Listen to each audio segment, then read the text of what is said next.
Hey everyone, Sarah James here with Vintage Guitar Legacies. Last month at NAMM 2026, one of the coolest places on the floor was Boutique Guitar Showcase. It's where builders bring instruments that are pushing the boundaries, whether that's new materials, new designs, or guitars that are rooted in tradition, but still doing something totally unique. I sat down with Jamie to talk about what goes into curating a showcase like this. Let's jump in. Tell me a little bit about Boutique Guitars. Well, the Boutique Guitar Showcase is a space where we deal with the guitar that's really all of the journey of the instrument itself. So when I curate a show, I'm looking for things that are unique, world-class instruments that are contributing something to the conversation of the guitar. And so that can be an acoustic guitar with a new material made with a special sort of legacy. It can be a new innovation. I try and represent all the different actions of the guitar, from acoustic to electric to bass and baritone, solid bodies, arch tops. Some of it's geography and the culture that's around it.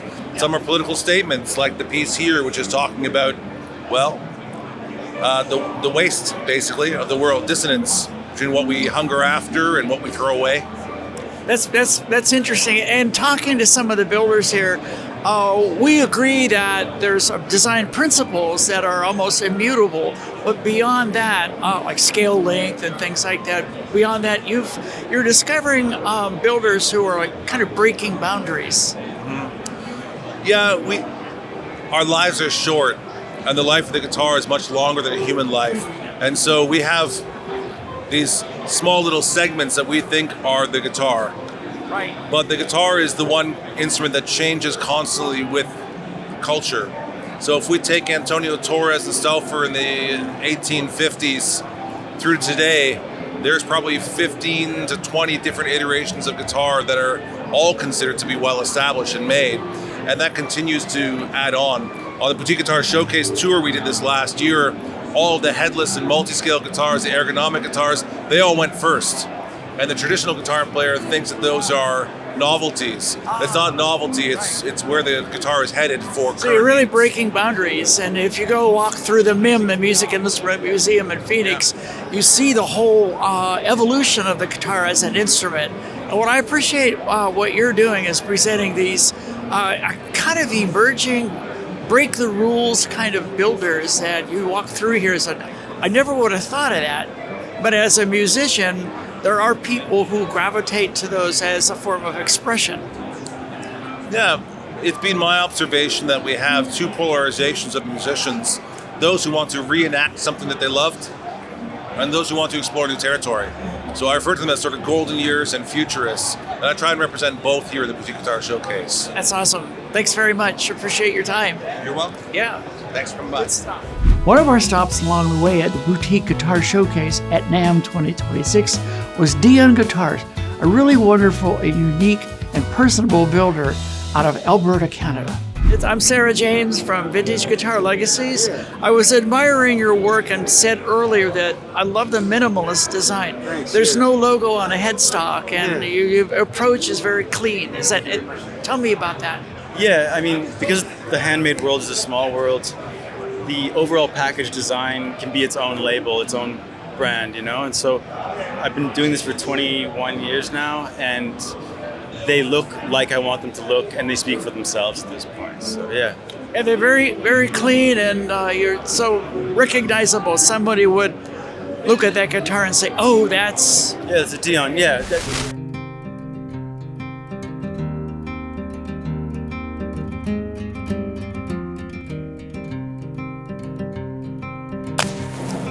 They're minimalist, but they're not. There's no absence of detail.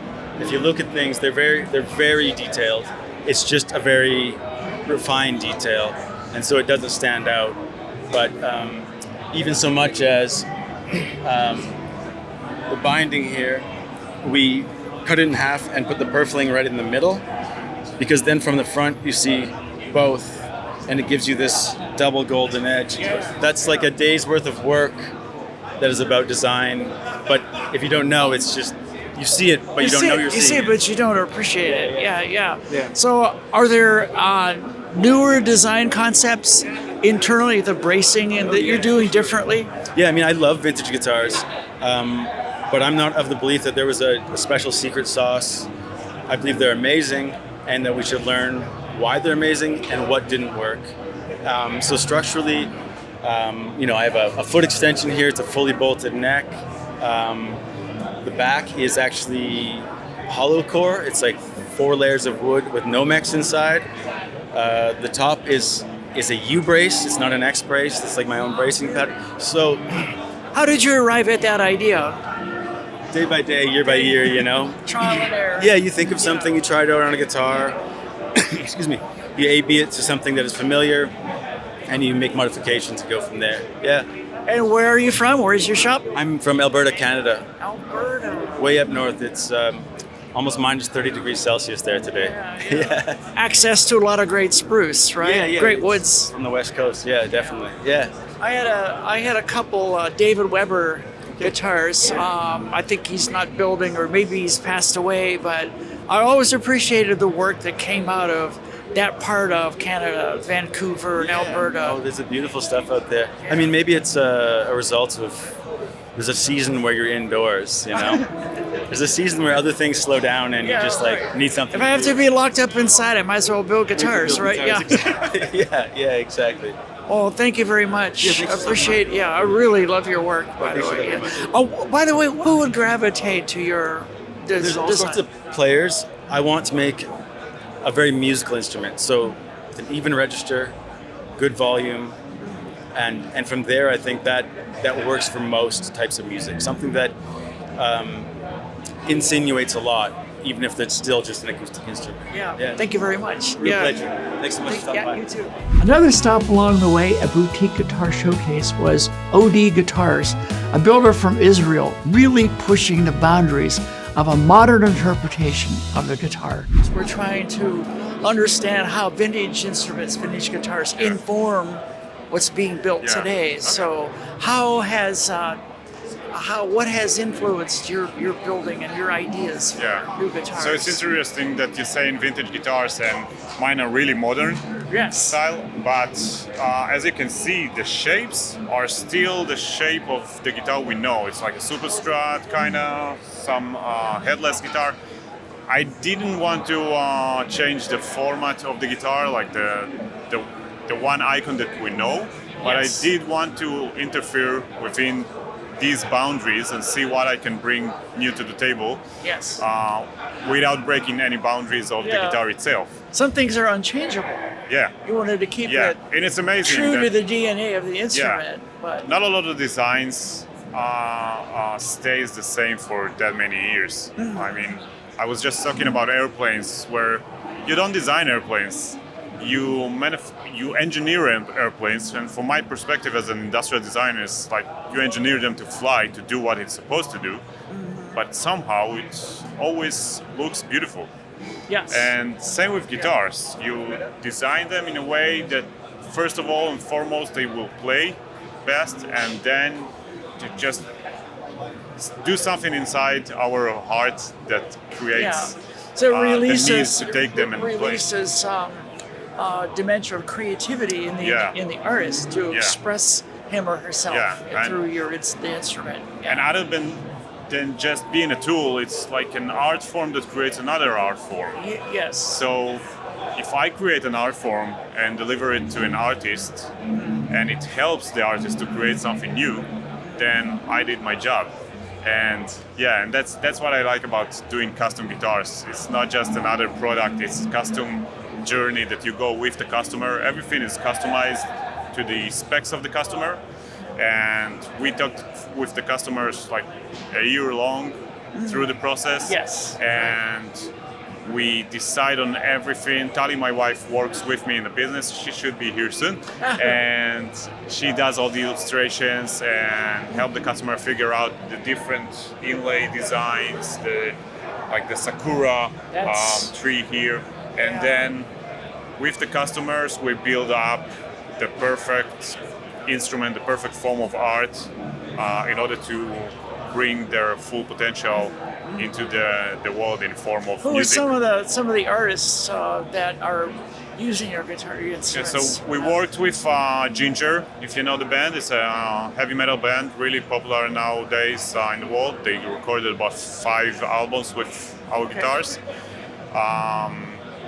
They moved to Jackson now, but since they got bigger. Yeah. Where are you based? And Where is your Israel. Oh, awesome. Wonderful. Yeah. So we come here all That's cool. like 3.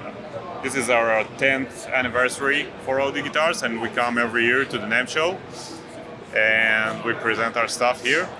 So yeah, we have artists from collectors, players, professionals. Yeah, even I just finished a guitar for a 10-year-old kid. Really? Yeah, That's awesome. she's really good. She's Wow, playing. yeah. She has a YouTube Shredder, channel. huh? Yeah, she's all into Steve Vai and stuff. So this one was created. I wanted to create something that the name is Happy Evil, because it's kind of a combination between happiness stuff that happens here and evil form of woods combos.